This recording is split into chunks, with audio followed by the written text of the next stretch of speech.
horizontal. Few horizontals in there. Don't forget, everybody, you almost always get better picture quality when you shoot horizontally, unless you're posting specifically for social media. The audio will resume as soon as the president makes an appearance. Due to copyright laws, we cannot have the music playing in the background, but it looks like we're getting close here.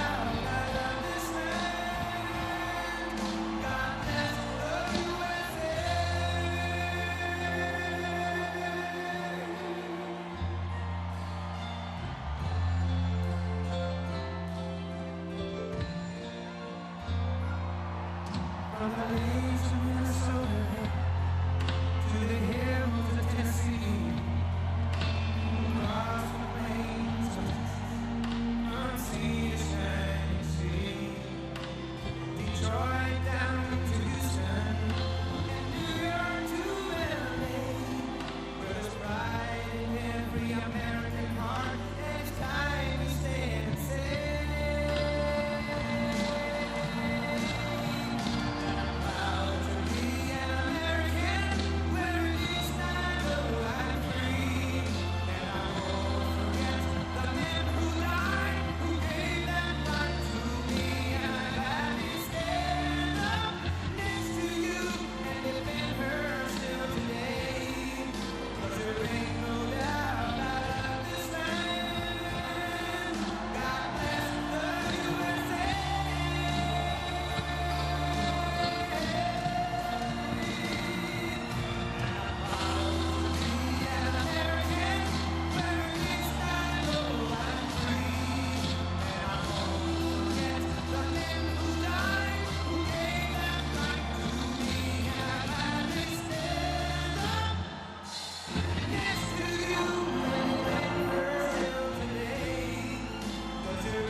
Thank you very much, everybody. Thank you. Wow. I will never, ever let you down. That I can tell you, ever. Amazing. And I want to thank Manchester and New Hampshire, very special. You remember those primaries? That primary came around, and remember what happened during the primary? Trump should come in third or fourth, and we came in easily number one, and that was the beginning. That was an easy one. I want to thank you all. This is incredible. And it's great to be back in a state that I love with thousands of hardworking patriots who are the heart and soul of America, and that's what you are.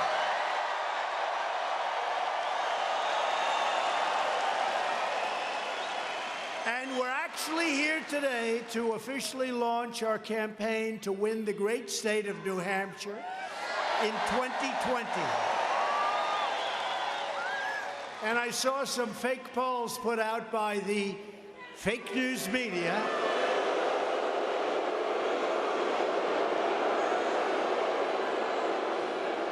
And it said that I'm tied with three of the other candidates, the Democrats. I'm tied in New Hampshire. I don't think so. I mean, maybe one of them has a rally. He's got 100 people. So this holds 12,000. We're full. And we could fill it up 4 times at least. We could fill it up 4 times. But I just want to thank you all. I just think it's going to be a tremendous 4 years. We're going to have a tremendous 4 years. Can you believe it? We only have a little more than a year to go where it all started, right? The greatest movement in the history of our country. The greatest political movement in the history of our country. And even though we had fake witch hunts on our back and all the other things that we had to go through, we have taken this big, beautiful ship, and it's being turned around very quickly.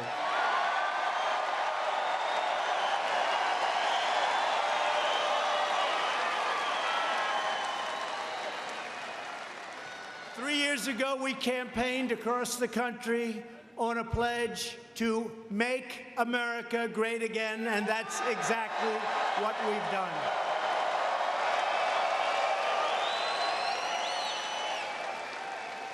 I think we can honestly say it's the greatest slogan in the history of politics in America, right?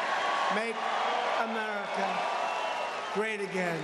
So if you don't mind, you know, the other candidates they spend millions and millions of dollars on this question that I'm going to ask you. They spend millions. You remember the first slogan from our opponent? That's right. Neither do I. Neither does anybody. I don't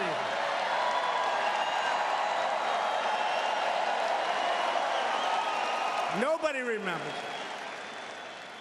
The only thing I remember is the first night I went out after I heard it. And I said, see, it's all about her. And they immediately changed it after spending like $1 million. It's all about her. That didn't work out too well. That slogan wasn't too good. So we have to do this.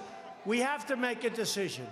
Do you give up the greatest slogan in the history of politics in our country? Make America great again, right? So do we give up Make America Great Again for a new slogan? Because look, our country is doing great.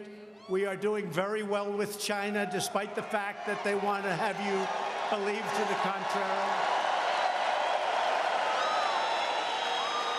All you have to do is say, China, how you doing? They're not too happy. They're not too happy. They're losing millions of jobs. The tariffs are working, and they're eating the tariffs, by the way. There's no price increase. You know, you got to talk to these people. The fake news. But do we give up?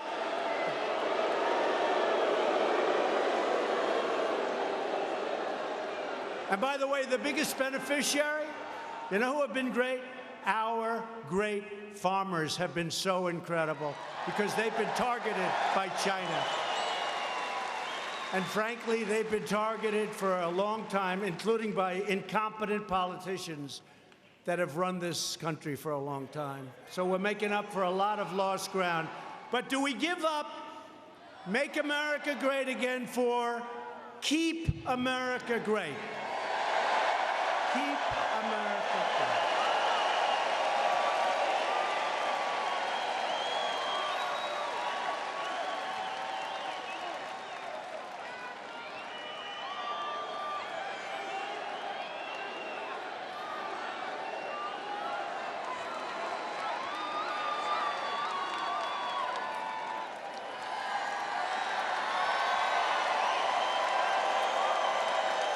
Okay, you ready? Ready? I love this because it's free. And we have all the time in the world, right? Is there anything better than a Trump rally? What about a sleepy Joe Biden rally?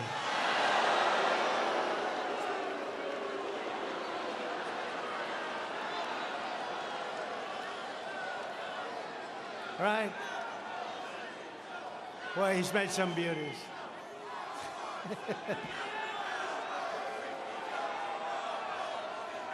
I sort of hope it's him. I don't mind any of them. You got Pocahontas is Rising.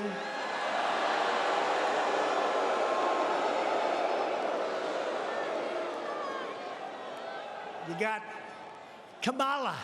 Kamala is Falling. You got Beto. Beto is like gone. But we'll see what happens. Whoever it is, I don't know that it matters, but whoever it is, different people. But I don't know. I think Sleepy Joe may be able to limp across the finish line.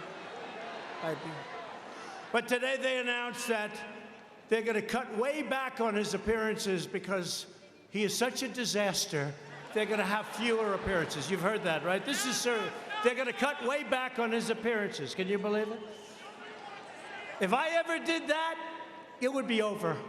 The fake news would get us, but we don't let them get us, and it is fake. And today,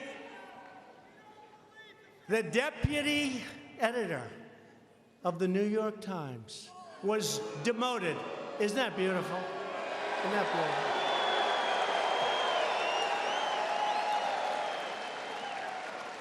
All the news that's not fit to print, you know? All the news, the fake, failing New York Times. So, what do I go with? What do we go? You know, it's really we. It's not me. We're doing it together. They came from the hills. They came from the mountains, from the rivers. They came from all over the place. And they showed up, and they voted like nobody's seen before. And it was 306 to 223, remember? 306. And we won Wisconsin, and they said, oh, we never thought of that. Got to think about those things. And we won Michigan, and now we have a lot of car companies coming into Michigan. And we have a lot of great farming events happening really big in Wisconsin. And we have incredible things going on in Pennsylvania. We just opened up a $10 billion plant. We have many of them going up. Many of them, a lot of jobs. Spending in Louisiana, an LNG plant, $10 billion. Could never have happened. Could never have happened. Pennsylvania, it would have never happened. They wouldn't have allowed them to frack. So they would have never been able to build it. But what a place that is. It'll be open in a little more than a year. But I have to make a decision. It's a big decision. Do we give up the greatest theme, phrase, logo, whatever you want to call it, in the history of politics, risky, for a brand new one? Because Make America Great Again, we're really sort of there, and we have a little time left. Right?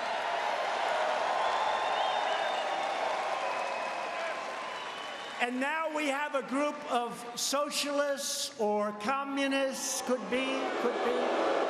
They're not far away. Now the fake news will hit me on that. How dare he say that?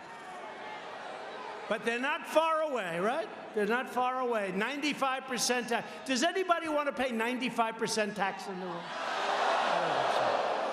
I don't think so. So, but I'm not going to go into their plan because as far as I'm concerned, the Green New Deal is a beautiful thing. No, it's a beautiful thing.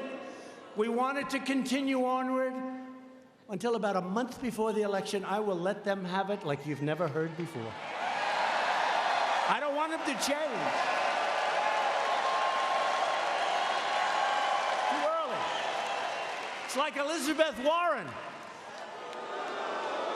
I did the Pocahontas thing. I hit her really hard, and it looked like she was down and out, but that was too long ago. I should have waited, but don't worry. We will revive it. It can be revived. It can be right? It will be revived, and it can be revived very easily and very quickly, and we're going to have some fun in the state of New Hampshire. Now, what do we do? Ready? Let me have first Make America Great Again, then Keep America Great, right? Just applaud like crazy for the one you want to use for this campaign, and there's a possibility we'll use both. There's a possibility we'll use both. Because I hate like hell to give up the one. Is there a possibility we'll use both? Maybe one a little bit less. Are you ready? So we'll start Make America Great Again, and then Keep America Great. Right? Are you ready? Who's in favor of the campaign theme being Make America Great Again?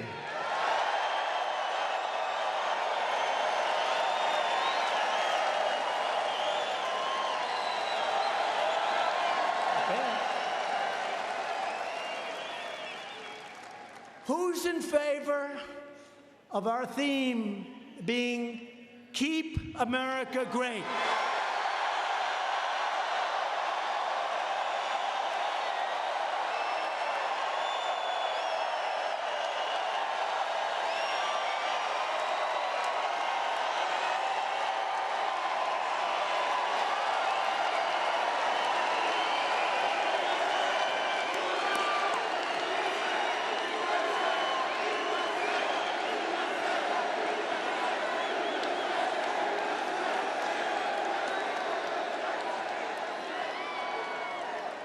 So, oh, wait a minute, this is your hat.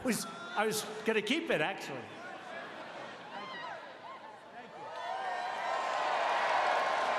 Thank you.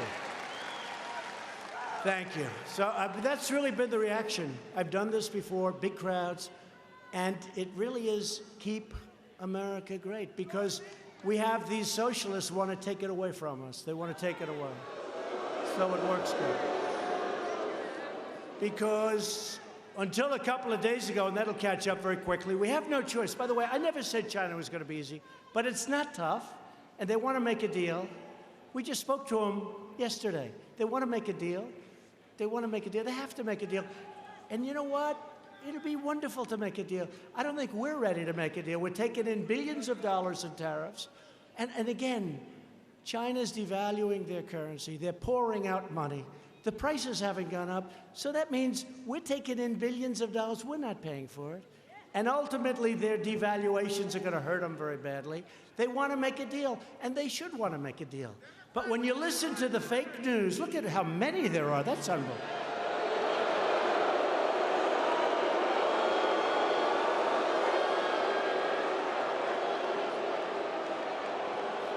I mean, I actually had something today. I had something today.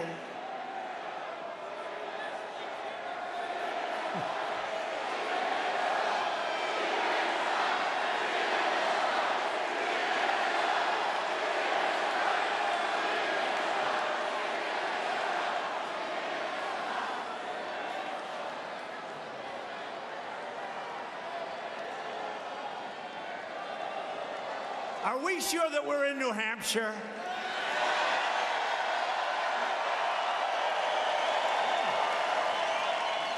You know, you have a reputation. I mean, I know it's not true because I know you too well. You have a reputation of being very staid, very, very elegant, staid, incredible people. You're not acting it tonight. And that's good. That's a good thing. we love our country. We have enthusiasm for our country, right? That's what it is. That's what it is. That's what it is. Before the election, our factories were closing. Hey, who knows it better than you?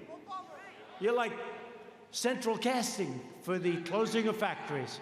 Our jobs were vanishing. Our military was totally depleted. When I took over, our military was sad. We weren't flying half of our planes. They were old. They were tired. Our equipment was tired. Our people weren't tired, though. Our people weren't tired. But everything we had, it was depleted. Now we've rebuilt our military like never before.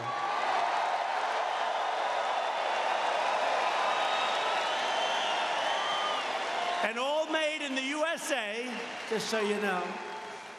And our nation was weakened at home and disrespected abroad. They don't disrespect us anymore, folks.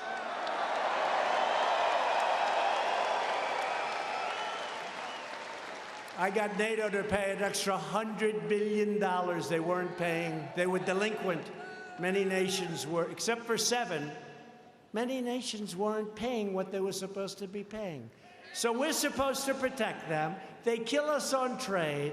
They have all sorts of barriers and everything else. The taxes are really unfair. The tariffs were ridiculous, what they do to us in Europe. And then we protect them.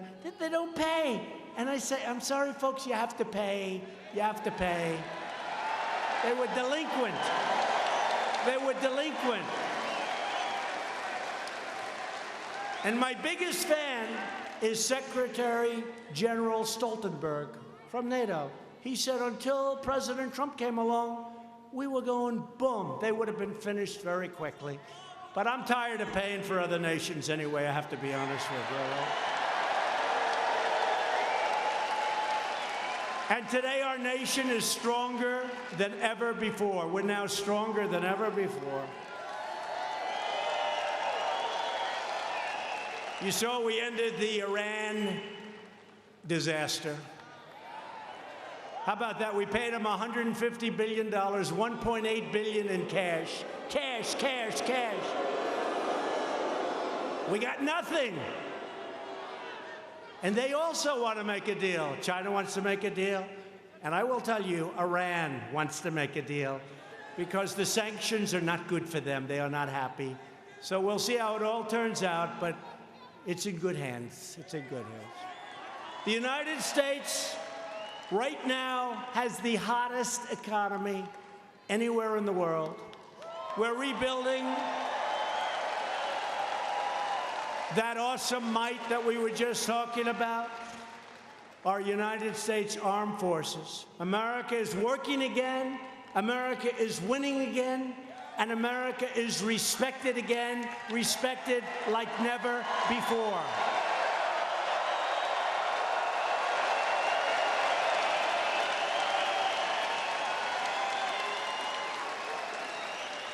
They respect us again, and you see it. You know, a recent poll came out where it showed that President Obama was more popular in Germany and other places than I am.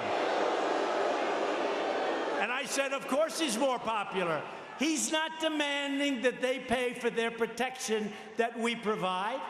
He's not doing that. I'm doing that. And in fact, if I was the most popular, I'm not doing my job right, okay?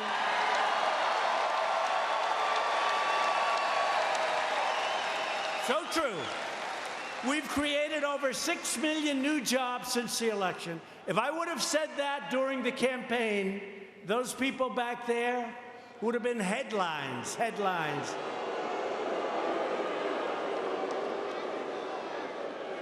More than 7 million Americans have been lifted off of food stamps. Since my election, the number of new businesses starting in the great state of New Hampshire has skyrocketed by almost 25%.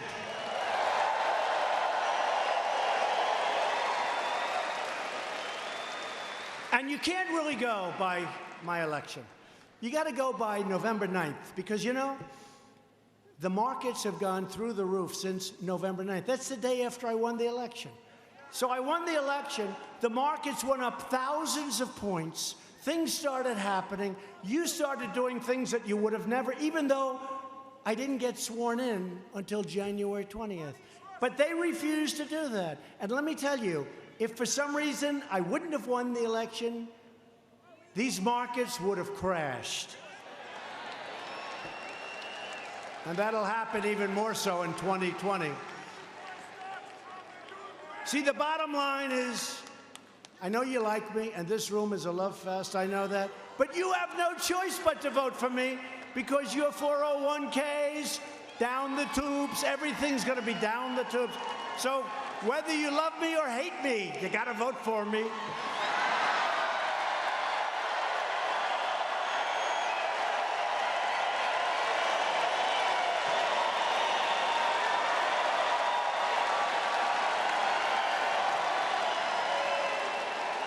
A businessman the other day, one of the most successful guys in the country. I've never liked him, never liked him. He never liked me, I never liked him. I see him in the White House. I said, "What are you doing here?" He said, "I'm working to make sure you get elected." I said, "You gotta be kidding. You don't like me, I don't like you. What the hell is this all about?" He said, "That's right, we've had our differences. I haven't liked you. But to be honest with you, Mr. President, I have no choice." I said, "You're right. You're right." First thing I've ever heard him say that I agreed with. He's got no choice. He got no choice. Unemployment in New Hampshire has reached the lowest rate in actually 31 years, but within a very short period of time, it will be the lowest rate in the history of our country.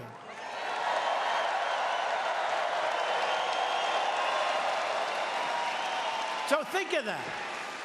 You have the best unemployment, you have the most successful state in the history of your state and in the history of our country, and then you're going to vote for somebody else? Oh, great. Let's vote for Elizabeth Pocahontas Warren.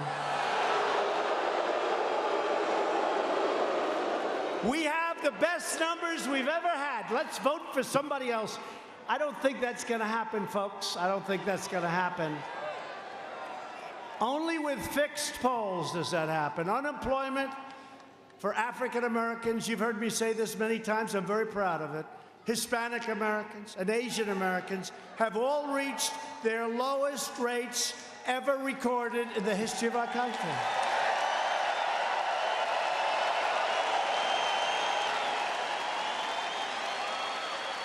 Wages are rising quickly. Remember when I used to say people have been working 2 and 3 jobs, making less money than they made 21 years ago? I used to say it all the time. Now I can say, for the first time in 20 years, wages are rising, and you know who's the biggest beneficiary? Blue-collar workers.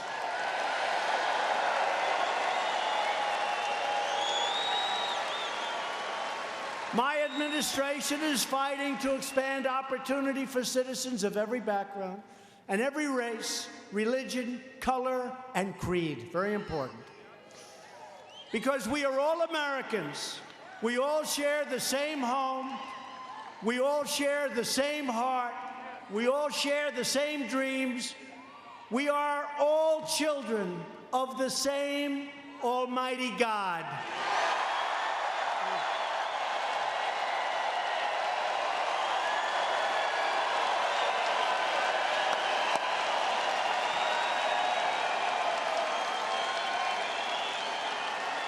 But at the very moment when our country should be coming together to enjoy these wonderful blessings, the radical Democrats are trying to tear America apart. They vilify anyone who doesn't share their extreme views. They slander our law enforcement heroes. You see what they're doing with our police that we love. You see what they're doing? Has anyone ever seen anything like the water being thrown on New York's finest. Have you ever seen it?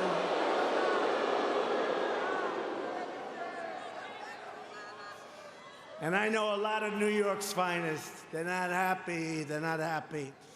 And they are great people. These are great, great, proud people. For that to be allowed to happen is a disgrace. They view everybody as fascist and Nazis. They use the term Nazi. This was a term you couldn't even use it. Now they use it like on a regular basis, a Nazi. He's a Nazi. Think of that. He's a Nazi. You couldn't use it. Now they use it. They accuse our heroic border agents of running concentration camps. And they do an incredible job. And the Democrats don't want to fix the loopholes or asylum. They do an incredible job, our border agents. And they look down upon the hardworking citizens who truly make our country run. But while the Democrats rage and resist,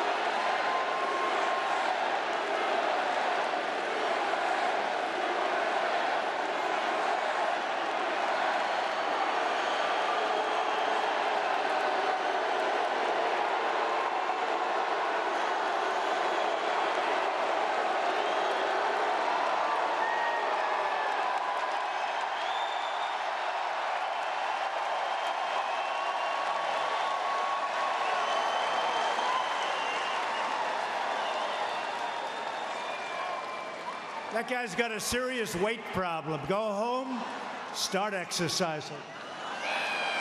Get him out of here, please.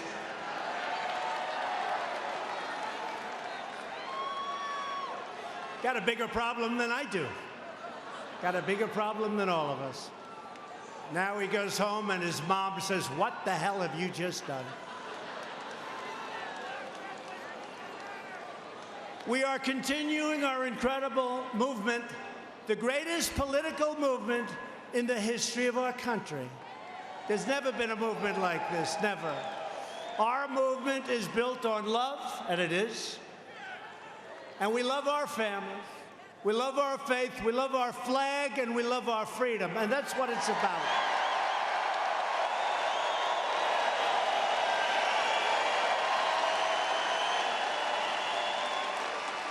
And add to that the fact that we love our neighbors and we love our country. Together we are all united by one fundamental principle: a nation's first duty must always be to its own citizens. Its own. We got to take care of our own. You haven't heard that from a politician or a political leader in a long time. It's called America First. It's America First. We're thrilled to be joined tonight by many tremendous Republican leaders and great friends of mine, a man who's doing an incredible job as your governor, because I want to take 100% of the credit for the incredible turnaround of New Hampshire. And I remember it not so long ago. Things were not looking good. People were leaving. A lot of bad things were happening. But we have to give him a lot of credit. He's been a great governor, Chris Sununu, with a great father, too. Great father.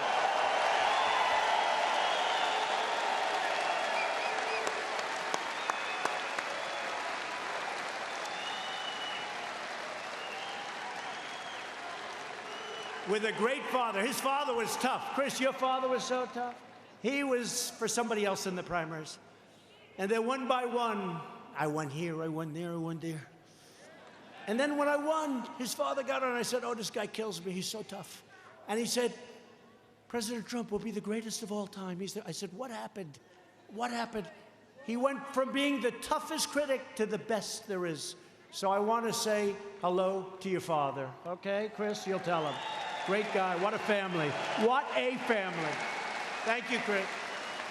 New Hampshire Senate Republican leader, Chuck Morse. Chuck. Thanks, Chuck. New Hampshire House Republican leader, Dick Hinch. Thank you, Dick. Thank you, Dick. Great job. A man who was with me right from the beginning. In fact, he had a meeting at his house. His house has never been the same. His house is a disaster now. In fact, somebody said he just sold it. But you know what? Because of the Trump economy, I'll bet he sold it for a big, big, fat, beautiful profit. Where is Steve? Steve Stepanak and his wife, who's incredible. Did you make a lot of money on the house? And we destroyed the house. This was the beginning. He held some kind of a meeting for me, and he has a nice house. But literally hundreds and hundreds and hundreds of people showed up, and they destroyed his house. It's never been the same. No wonder you sold it. They finally gave up. And that was 4 years ago. Anyway, thank you very much, both, for being here. Appreciate it. What great people. Thank you, Steve. Great job. And I hope the buyer of his house didn't hear that little... Steve, I hope the buyer didn't hear what I just said about your house. He'll cancel. That's all right. You'll sell it for more to somebody else. Don't worry. Republican Party Chair, Ronna McDaniel.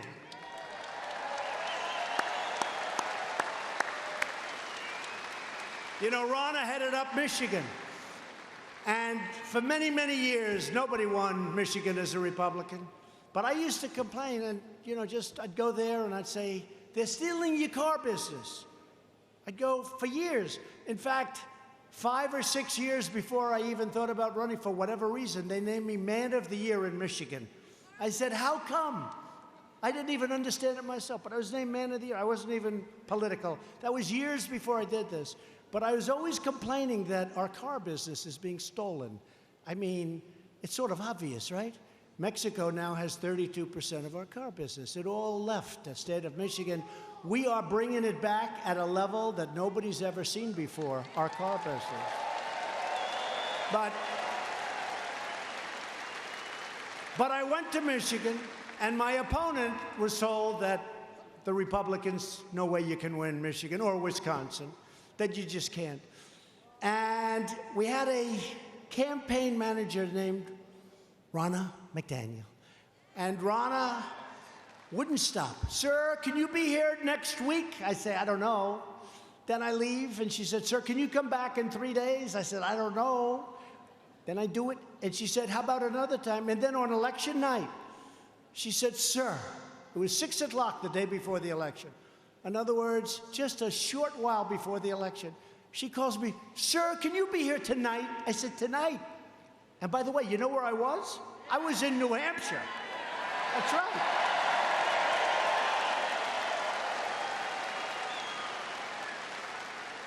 She said, sir, can you be here tonight?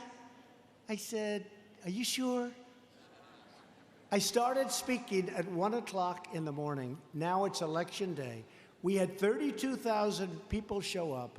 It was like this. The crowd was just, they want to see things happen in our country. They love our country.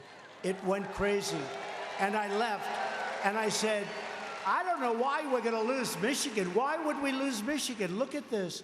And the opponent went there with Barack Obama and Michelle Obama. And she went there much earlier, prime time. 1 o'clock, 2 o'clock in the morning is not exactly prime time. So we had 32,000, and they had a tiny little crowd. And I looked at my people, and I say, I know we're not supposed to win the great state of Michigan, but I think we're going to win Michigan, and we won Michigan, and we won Wisconsin. We won Wisconsin. Wisconsin was a great victory, and we won Pennsylvania, and we won North Carolina, and South Carolina, and we won Florida, and I hate to tell you, we should have won New Hampshire. That was taken away. New Hampshire was taken away. It was taken away from us, but we should have. We did great in New Hampshire. We should have won New Hampshire, but that's okay. I'm not holding it against you because it was not your fault. But we had a woman in Michigan, and I said, when it came time to choosing the head of the Republican National Committee, I said, who the hell is that woman up in Michigan that got me to keep coming there and explaining that we can't continue to lose our car business? We have 17 companies now coming back in. Who is that woman? And it was Ronna. We put her in charge of the Republican National Committee. The job that she has done is incredible. Thank you.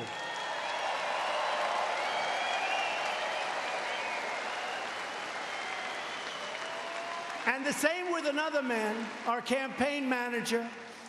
He started off as a computer genius. And remember when they used to say that the Hillary Clinton campaign is highly sophisticated? Highly sophisticated.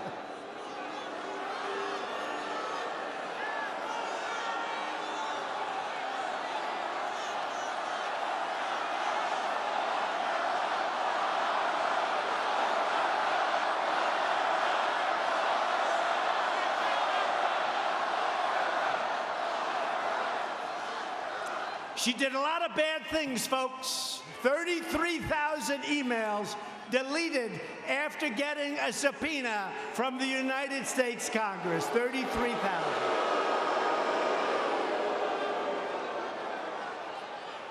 Remember, she said it was about her daughter's wedding and yoga classes. 33,000, yeah.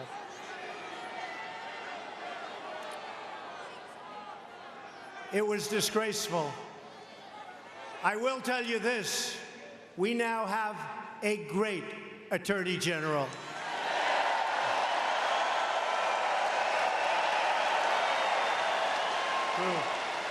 A fair guy, a great gentleman. So another man who's here tonight is the world's tallest campaign manager.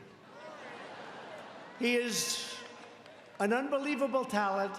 But they were saying about our opponent, I'm not going to mention the name again because we'll never get it finished here. So I'll just say my opponent. Is that better? And they were saying how sophisticated her campaign was.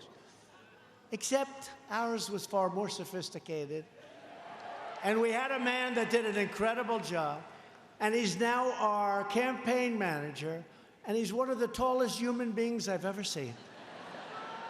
And his name is Brad Parscale, and he is fantastic.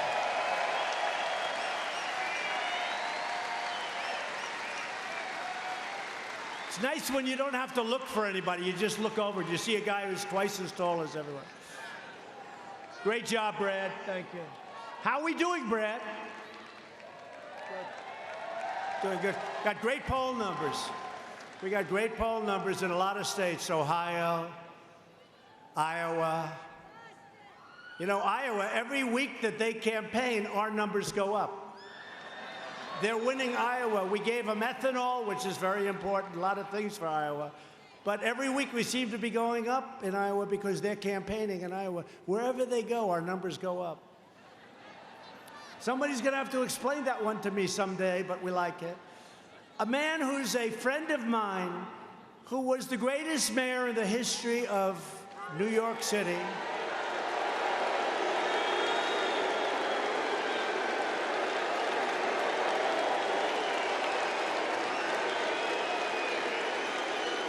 Who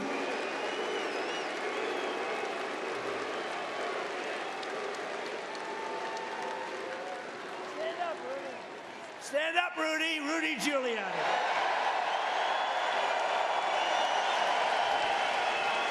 Man, he did a job. He did a job. In the first year, I've never seen anything like it. New York was crime infested. We had problems. We had problems like nobody would believe. And Rudy went in there and he did the job. And people loved him for it. It wasn't like, oh, gee, he's a horrible person. People loved Rudy Giuliani. He was a great, great mayor. So thank you, Rudy, for being here. Thank you.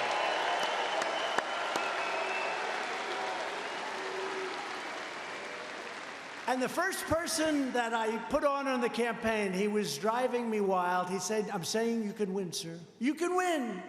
I'm telling you, you can win. He loves this state. He's from this state. He said, you can win, sir.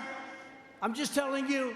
And I had him on for month after month. He'd come drive me crazy. He'd say, you can win, you can win, you can win. And finally, we said, let's give it a shot. And I had Corey, I had Hope, I had just a couple of people. We had a rather lean and mean staff. But Corey Lewandowski loves your state, loves New Hampshire. He was the first one that talked about us possibly winning the whole big ball game. And he's tough, and he's smart, and I'm hearing he's thinking about running for the Senate from New Hampshire. I don't know.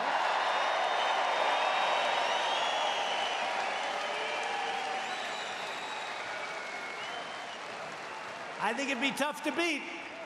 I'll tell you one thing, he'll go into Washington and he's going to have you in mind. He's going to do a job if he does do it, so we'll see what happens. He hasn't made up his mind yet, but he would be fantastic, and I guess it's something you go back and you talk to your family, you talk to your wife, and you make a decision. They're all saying, are you going to support him? I said, I don't know if he's running. So, Corey, let us know, please, if you don't mind. Let us know.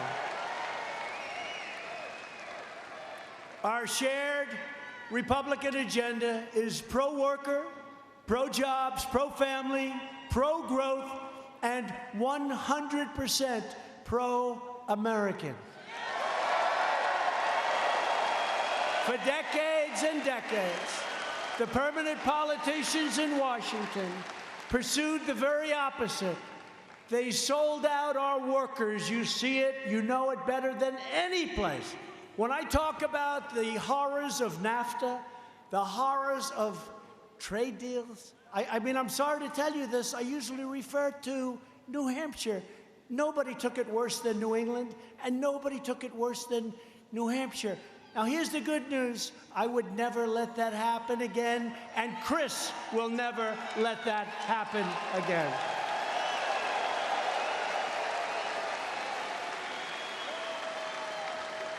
Is there a doctor, please? Doctor in the house? Thank you. Doctor in the house. Please, doctor. Please. Thank you very much. Take your time. Yeah, take your time.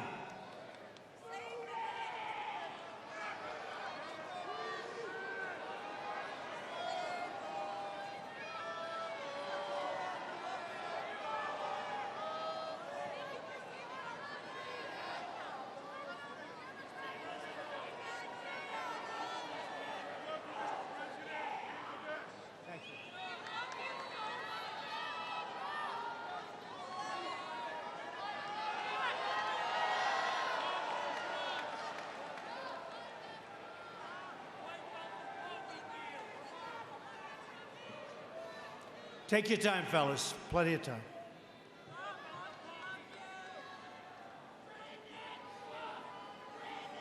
You know, people got here 2.5 days ago. Many of these people in the front, right? 2.5. 2.5 days ago, a lot of these people. So you can understand, it's pretty tough. Thank you. Thank you.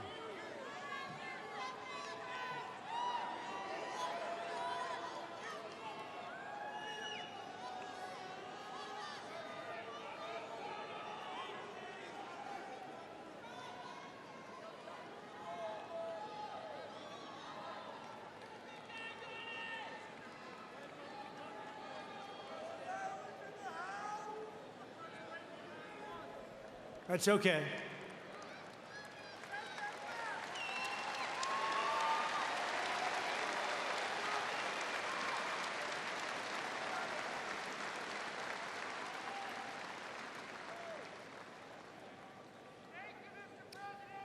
These are great people.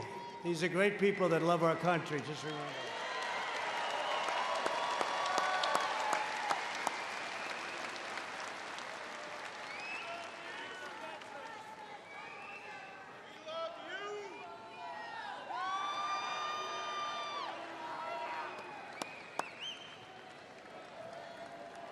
Thank you very much. Thank you. Thank you very much. Pretty good. Pretty good. So our politicians shipped away our jobs, shed our sovereignty, surrendered our dignity, and saddled our nation in one foreign debacle after another. And we're still here. He just said it. We're still here. You better believe it. And we're here stronger than ever before we're here. But all of that ended the day that I took the oath of office. The American people are in charge of their country again.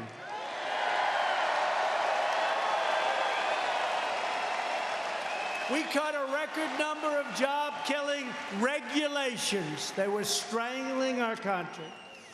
We cut more regulations in 2.5 years than any other president in their full terms.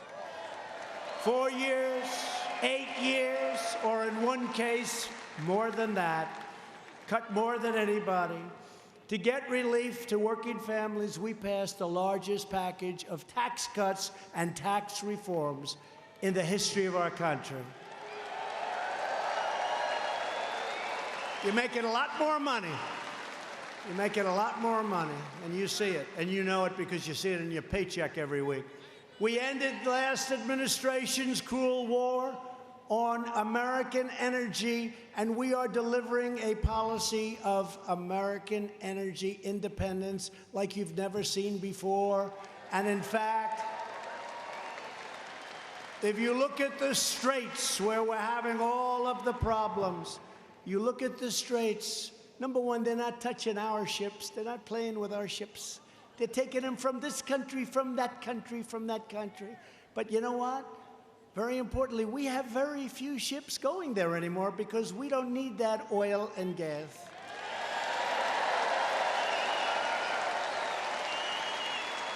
And the United States is now the #1 producer of oil and natural gas anywhere in the world.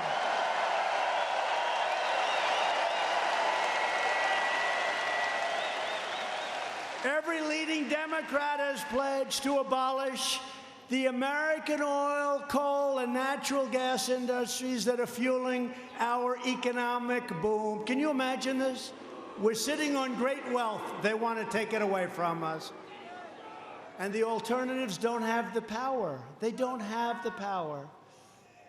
They want wind. Wind. And wind is, oh, so beautiful, as long as you don't have to stare at a windmill and your house goes down in value like to nothing. Steve, if you had a windmill anywhere near your house, you would have gotten 1/3 the price you got, Steve. That's true, by the way.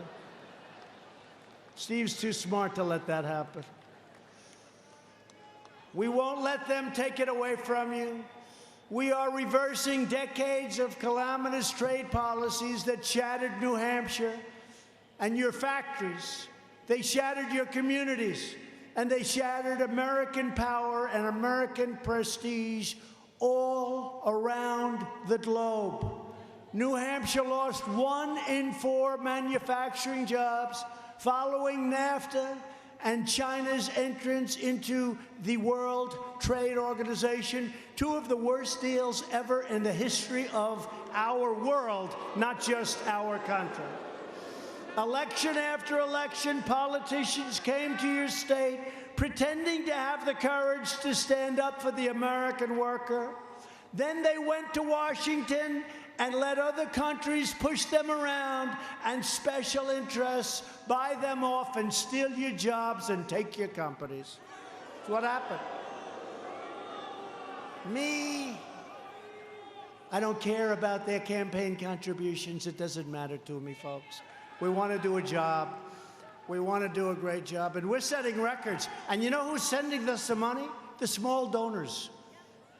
We have big donors, but we have small donors are sending us the money for the election. Pretty amazing.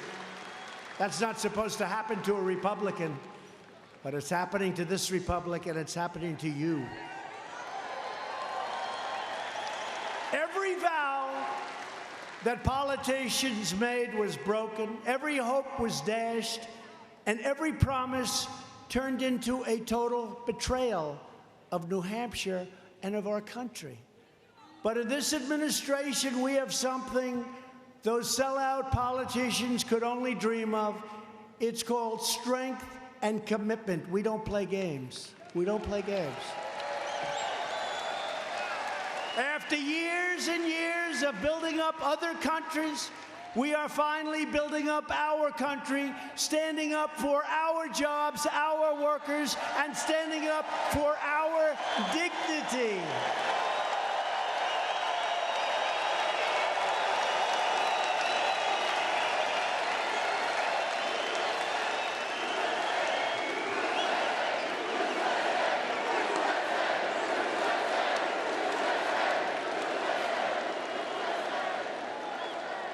The forgotten men and women of America will never, ever be forgotten again. You were forgotten.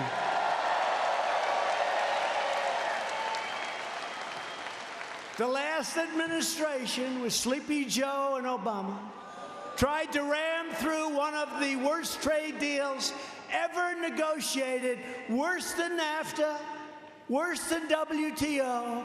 It was called the Trans-Pacific Partnership. It would have been a disaster. TPP would have gutted the American auto industry, would have been in shambles. Our auto industry is coming back so strong. Would have gutted, would have destroyed the industry. But in my first week in office, I proudly withdrew the United States from that job-destroying catastrophe.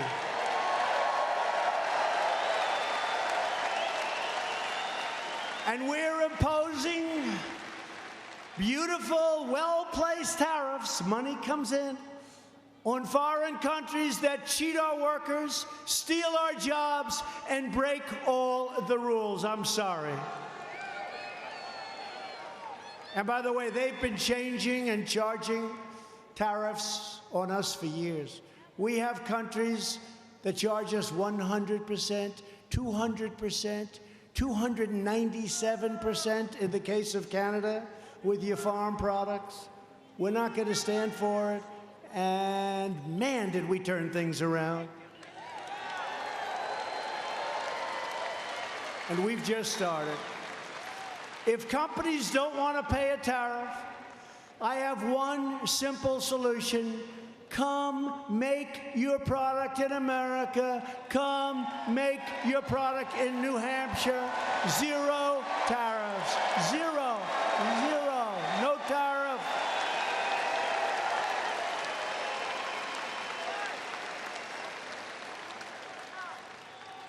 Together, we're restoring this nation's industrial might, and we are doing it with American iron, American aluminum, and American steel. We're doing steel. Steel industry is hot.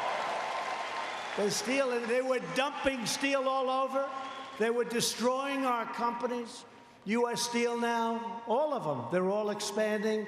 The steel industry is back. It's doing great. We're opening up mines in Minnesota, the great state of Minnesota. They have magnificent mines that have the best iron ore in the world, and President Obama closed them down.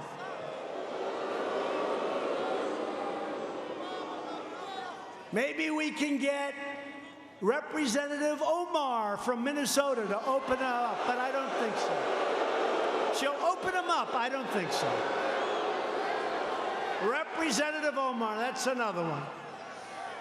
We're replacing NAFTA with the brand new USMCA. That's Mexico and Canada. Great deal. The USMCA will create countless jobs for farmers, manufacturers all across the state. We need Congress to pass the USMCA immediately.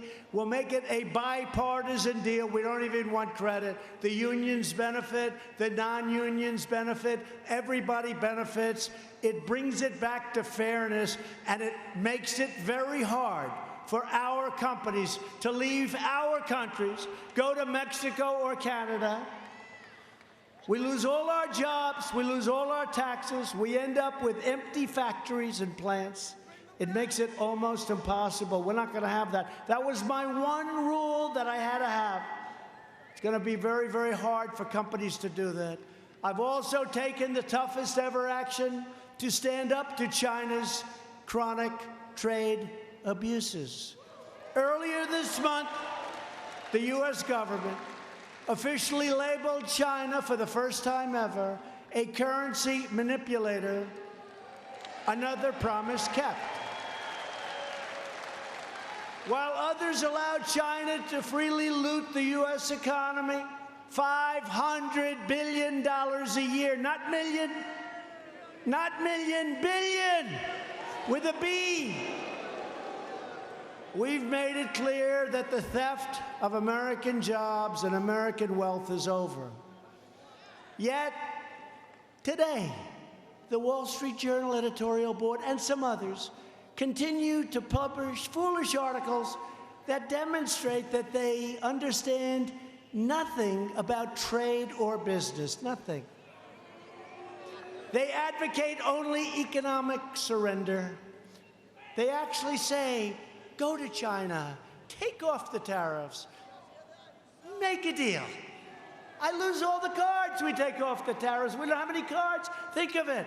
They say, go to Europe. By the way, the European Union is worse than China, just smaller. It treats us horribly. Barriers, tariffs, taxes, and we let them come in. It's worse than China. Many of us come from there.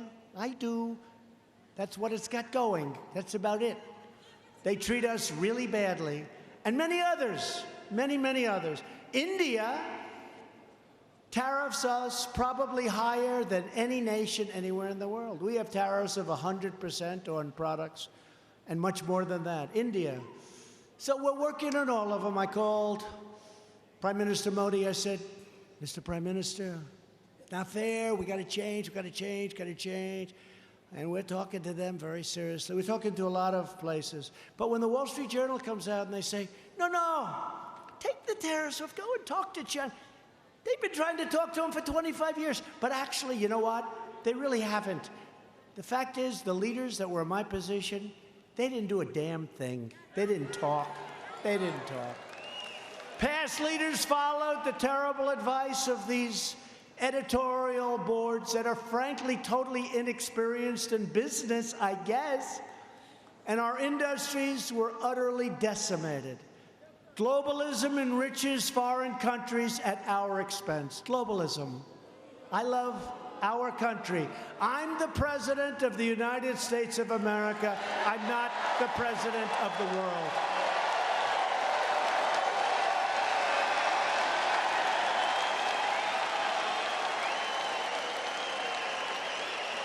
And as long as I'm president, America will never bow to a foreign nation like we were for so many years. As we restore our prosperity, we are also restoring public safety. We are fighting to reduce violent crime. You see so much it over the last 25 years, so much crime. And ensure that every American can live in safety and peace.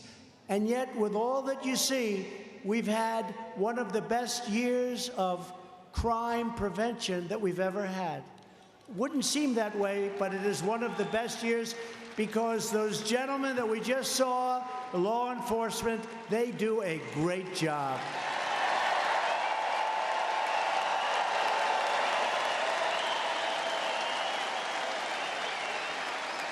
And you've been reading about this a lot lately.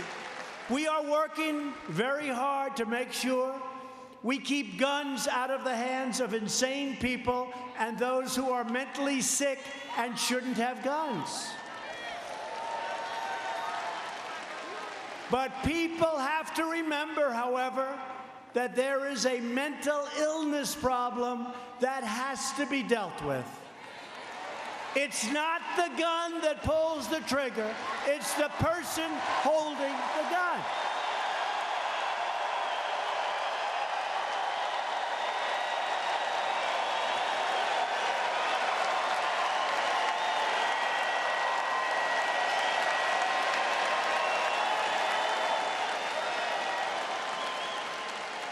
Years ago, many cities and states, I remember it so well, closed mental institutions for budgetary reasons.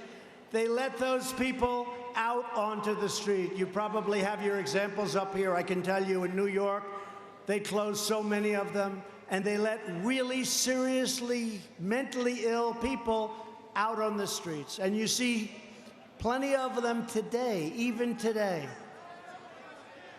We're going to have to give major consideration to building new facilities for those in need. We have to do it.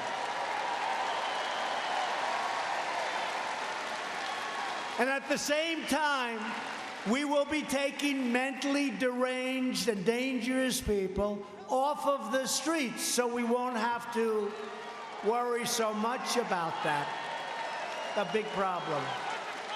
We don't have those institutions anymore, and people can't get proper care. They're seriously ill people, and they're on the streets.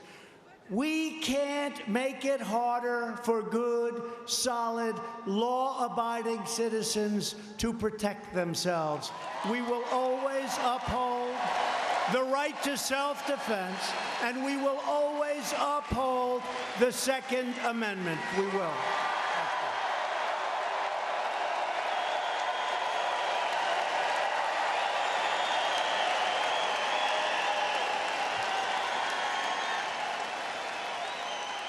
So important. One of the most powerful promises I made to the people of this state was to confront the opioid and drug epidemic. I used to go around New Hampshire more than any state, and you'd say, "Sir, the state is infested." You said, "Sir, we're like a drug den."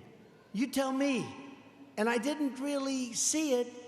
And then I met with the police officers and fire departments and all the people that do, and you just seem to have a bigger problem. And by the way, the wall is being built. That's going to stop a lot of it.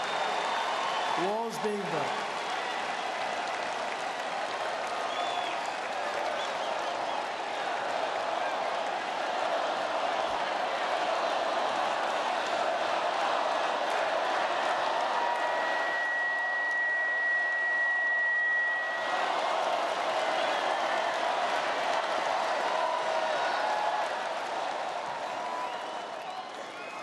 It's being built. You know, we have the fake news, you know about that, where a wall that's lying on the ground in a very important section.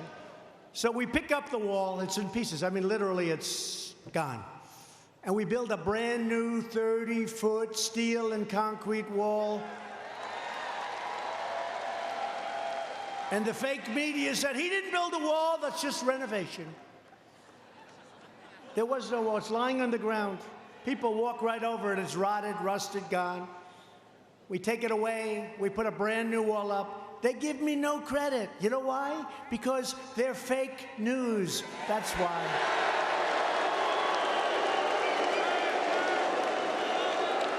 We're building a lot of wall. The Army Corps of Engineers is doing a great job. They're doing a great job. Since I took office, we've attacked the challenge with everything we have. We have secured a record $6 billion in new funding, opioid. We vastly increased the distribution of overdose-reversing drugs, which are pretty amazing things. We've given them to your police department, your fire department. Pretty amazing. We have reduced the total amount of opioids prescribed by 34%. And the Department of Justice has prosecuted more than 3,000 defendants in opioids-related cases. And our public awareness campaign about the terrible suffering that drugs inflict has already reached 58% of all young Americans. I said that you have to show them. We're doing ads, beautiful ads, shows them, and you've seen them. I don't even want to describe them. They're brutal. But we're doing ads on television and papers about how bad it is for children so they can see it. Because the greatest thing we can do is not get people started on drugs, right? Not get them started. It's hard to get off. You know, we can get them off, and we're doing it, and it's been done, but it's hard to get off. If they never start, it's real easy. It's real easy. So we're trying to get young kids. You won't see the fruits of this labor for a little while because it takes a while, but we are working so hard on advertising and promotions to tell young kids, children, how bad drugs are, how dangerous they are, how horrible they are, how they destroy your brain, how they do so many bad things. And they're really very tough ads. They're hard-hitting ads, and I think they're having a big impact. You'll see. Over time, you'll see. But we still have much work to do. But as a result of these efforts, last year we saw the first nationwide decline in drug overdose deaths in 31 years. It's pretty amazing. And at the center of America's drug crisis is the border crisis. Vast quantities of deadly narcotics are being smuggled across the border, including meth, cocaine, heroin, and fentanyl. And as part of my trade deal with China, it's been very important. And President Xi said he's going to do it. So far, he has not done it. But I said, you have to stop sending us fentanyl. Have to. And you have to criminalize in China the making of fentanyl. And so far, he has not come through, but I think he will. You'll know. You'll know. Yet Democrats want to open borders, and Republicans want strong borders. That's your difference. One wants open borders.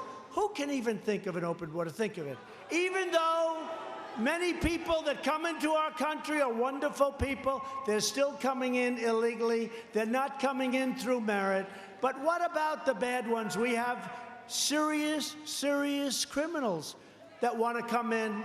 And if we had open borders, they would be flowing in like you've never seen before. Democrats want open borders. They don't mind crime. We do mind crime. And that's the way it is. Democrats also support deadly sanctuary cities. Last year alone, sanctuary cities declined.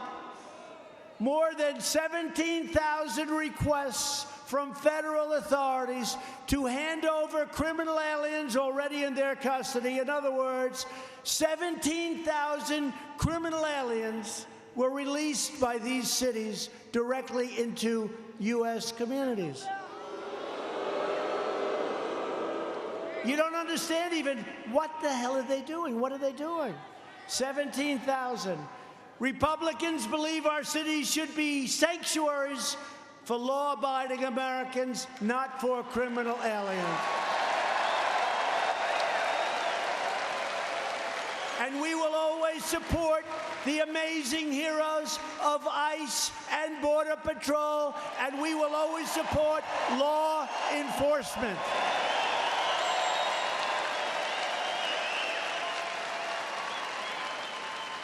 Every Democrat candidate also wants to give illegal immigrants free welfare. Republicans believe public benefits should be protected for truly needy Americans, not for illegal aliens, and we should reduce our taxes and many other things with all of that money that we're talking about. We need to elect a strong Republican majority to end sanctuary cities, stop human traffickers, stop drug smugglers, and adopt an immigration system that puts the needs of American workers and families first.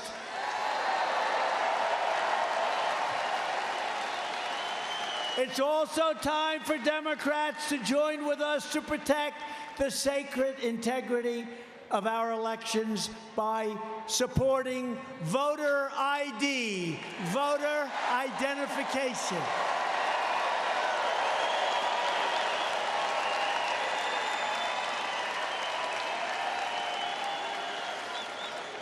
It's incredible. They're constantly saying, oh, we need to protect our... They're not looking for that. They're not looking for that. We say, what about voter ID? In other words, you have a picture, you have to go up. What about voter ID? That they don't want to do. But we need voter ID.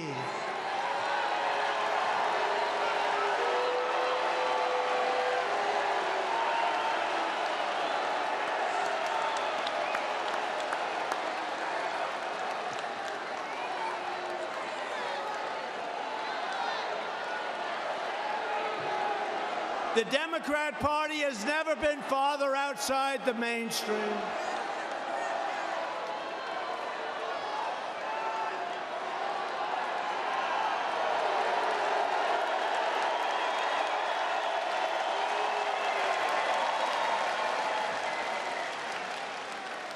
Where do they come from? You know, you say you want low taxes, good education, strong military, strong borders. You want to have safe homes. You want a house. You want low interest rates. You got low interest rates, the lowest ever. Got low interest. Good time to refinance your house, by the way. Great time. You got everything. And then you see these people. They're against. They have no idea what they're doing. They have no idea what they're against. Every major Democrat running for president supports a massive government takeover of health care that would raid Medicare and destroy the private health insurance plans of millions of American families that they love. My administration is defending your right to choose the plan and the doctor that is best for you.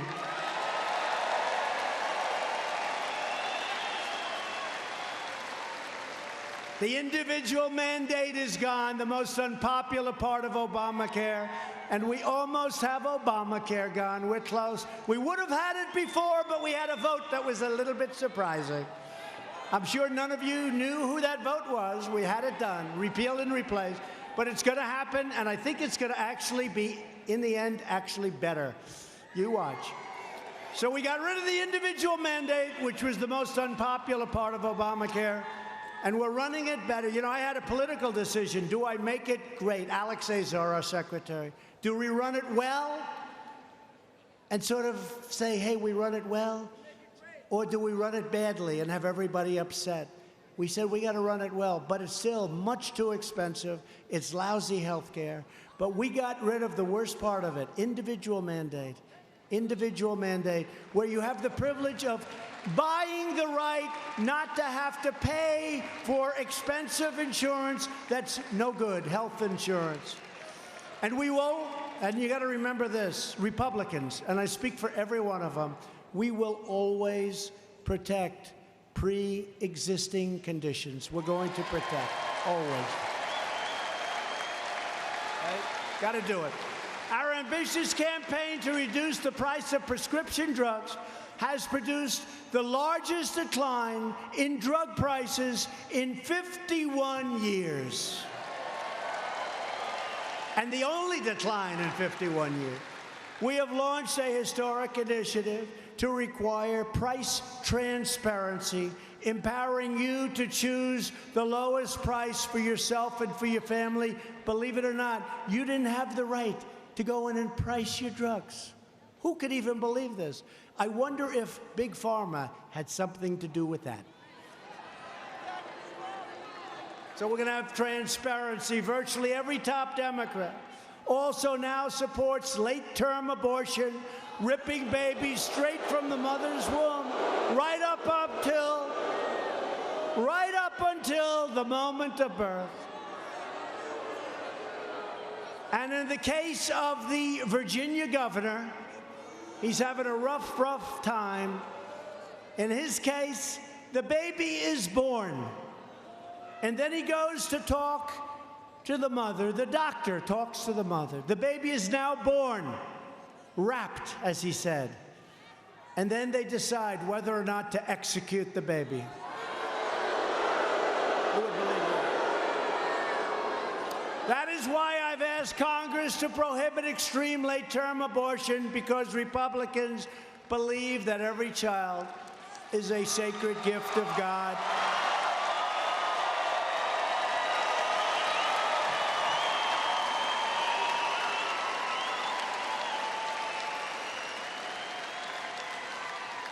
Hard to believe, isn't it? Democrats are now the party of high taxes, high crime, open borders, late-term abortion, and socialism.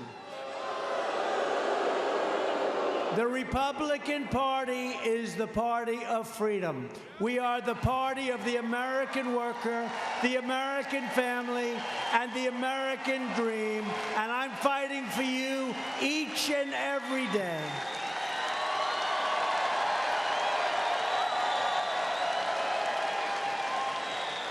So importantly, we have confirmed more than 140 federal judges. Within 90 days, it will be 179 federal judges. Thank you very much, President Obama. Thank you very much. I don't know what happened to them, but I came to office and I had 138 judges that were not appointed by President Obama. So I say, thank you, Mr. President, very good. And they'll say, he was a great president. Oh, the fake news, he was a great president. If he was a great president, how come he left me 138 judges to appoint when everybody says that's the single most important thing a president of the United States has to do? Great president. He was great. He was a great president. And these judges will apply the laws written, including we appointed 2 great Supreme Court justices, Neil Gorsuch and Brett Kavanaugh.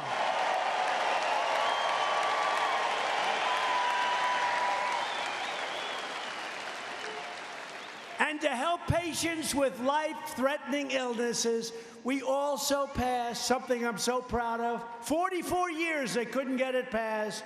Right to try. You can use our newest, our best medicines. Incredible what's happening. I'm so proud of that.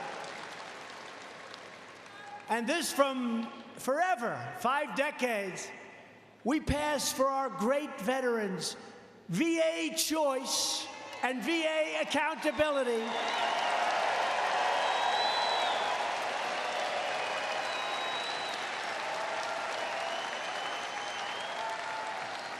And one of our great friends, who's a veteran, who's been with me in New Hampshire, I don't know where you are. Where's our guy? Where is he? So Al. So I walk in, I said hello. He's been with me from the beginning. He wasn't with it, he liked Trump. And I came in, he said, sir, he's a great veteran. He said, sir, I have cancer. And sir, I went into the vet.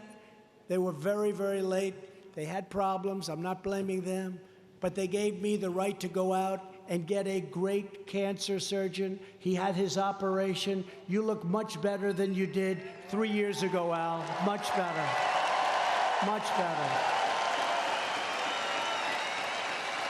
VA choice, right, Al?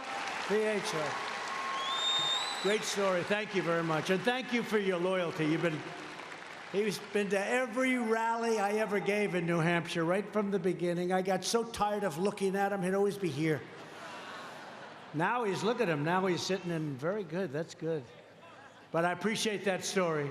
I appreciate a VA choice just makes sense, right? Doesn't it make sense?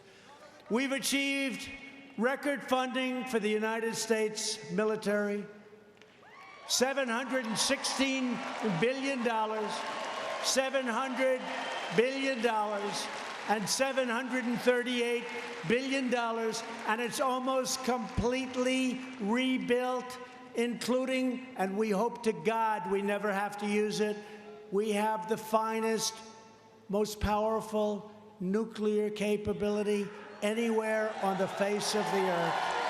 And I hope to God we never have to use it.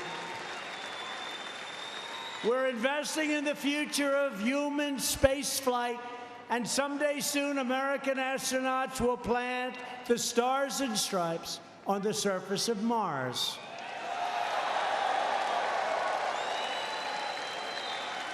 And I told my guys at NASA, you know, NASA, when we took it over, it was exhausted. The runways and the grounds had all weeds growing through the cracks in the concrete. You wouldn't recognize it now. It's beautiful. It's the best place anywhere on Earth. And I also said, though, you know, I hear all these rich guys, for some reason, they love space. So they're rich. I said, let them send the rockets up. What the hell do we have to do it, right? So I see Jeff Bezos and Elon Musk. They're putting rockets up. I think it's great. And they pay us rent. They use our facility. That's good. But we're also doing it. And NASA has some of the greatest plans we've ever had. These are great people, great scientists. But we also let the private sector put up rockets. The one which recently went up, and you see the engines coming back down, and they're coming. There's no wings, no nothing. It's almost like, what are we watching? Is this fiction?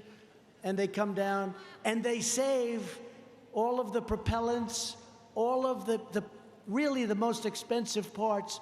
They're able to save it by bringing it back right to where it took off. Who would think they could do this? I never saw this before 6 months ago, but they're doing it now more and more. They're saving a lot of the most important and expensive parts of rockets.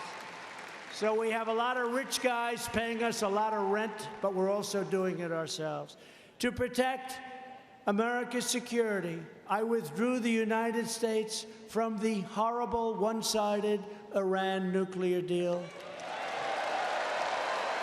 I recognized Israel's true capital and opened the American embassy in Jerusalem.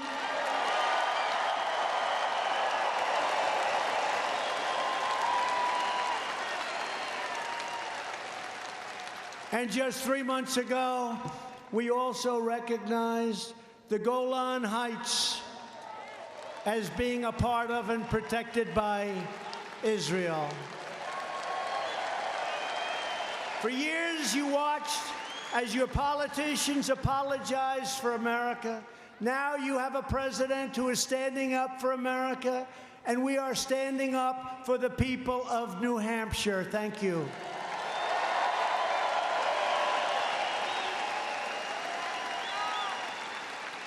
And you must never forget the 2020 election right around the corner.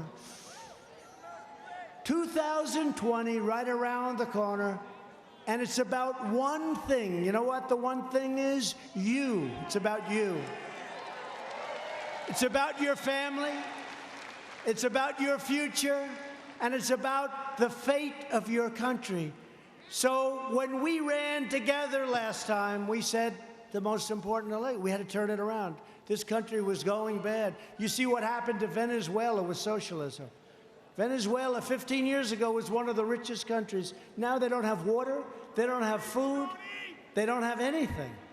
And this was one of the richest nations in the world. They don't have anything. We're working on it, we're helping people, but it's very sad. It's never going to happen to us because we will never, ever be a socialist nation. Ever.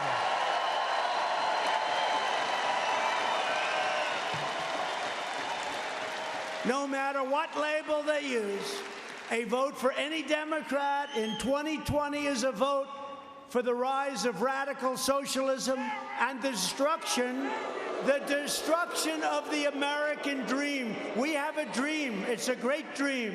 This is the destruction of the American dream. We begin this campaign tonight with the best record, the best results, the best agenda, and the only positive vision for the people of New Hampshire and for the people of America.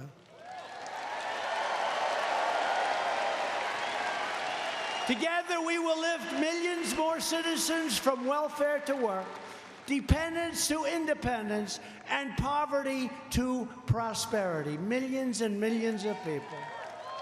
With your help, We will elect a Republican Congress to create a safe, modern, fair, and lawful system of immigration.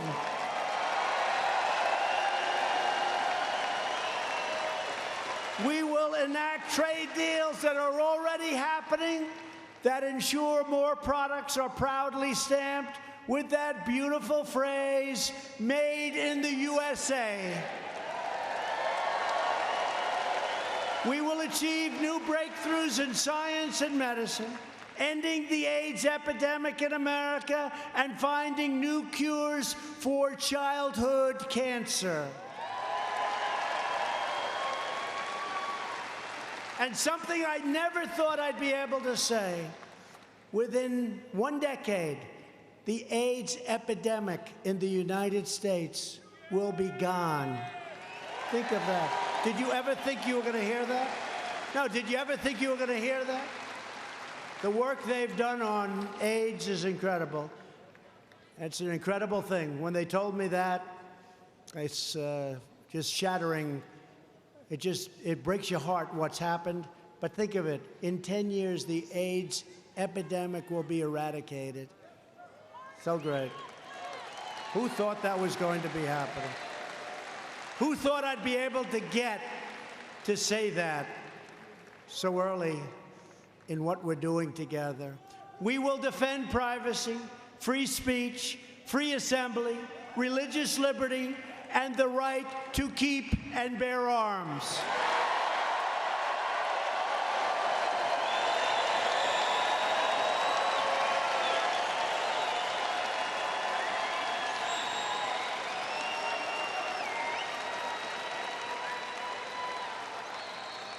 Above all, we will never stop fighting for the values that bind us together as one America.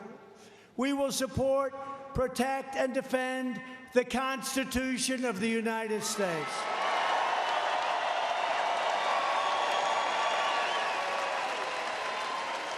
We will stand with the incredible men and women of law enforcement.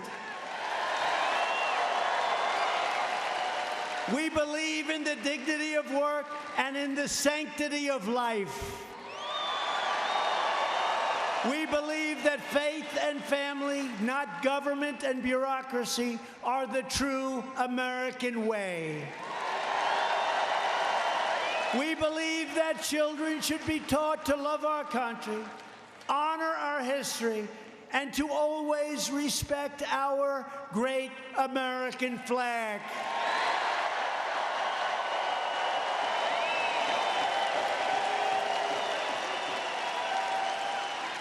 And through every day and every challenge, our hearts beat to the words of the New Hampshire state motto, "Live free or die."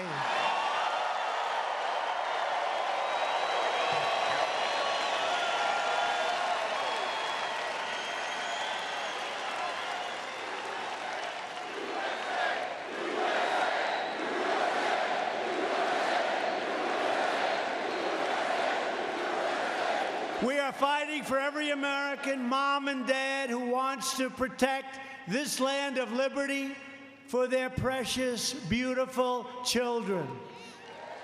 We are fighting for every young boy and girl who deserves to grow up in a nation of builders and dreamers, pioneers and patriots.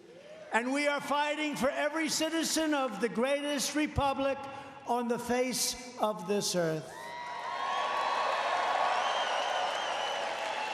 Every day my presidency, we will never forget that we are Americans and the future belongs to us, the brave, this beautiful, strong, proud, and free future. It belongs to us. It's up to us. We control our own destiny. And with your help, your devotion, and your drive, we are going to keep on working, we are going to keep on fighting, and we are going to keep on winning, winning, winning.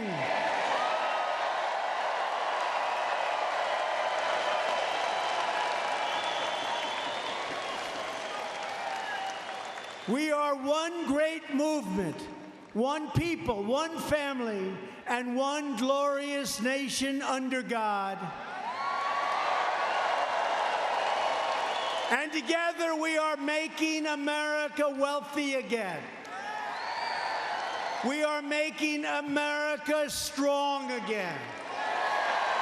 We are making America safe again. And we are making America great again. Thank you, New Hampshire. Thank you. Thank you.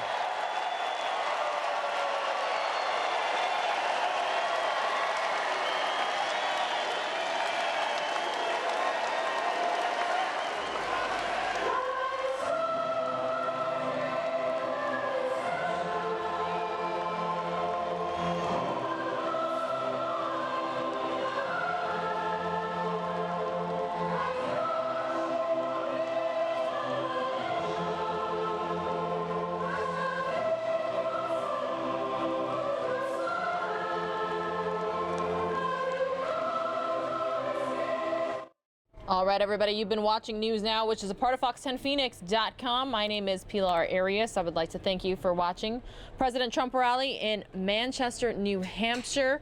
There's still nearly 30,000 of you with us tonight. I would like to remind you or invite you to subscribe to our YouTube channel. It just takes one click. A second click on that little bell signs you up for notifications, and you can be alerted anytime we go live.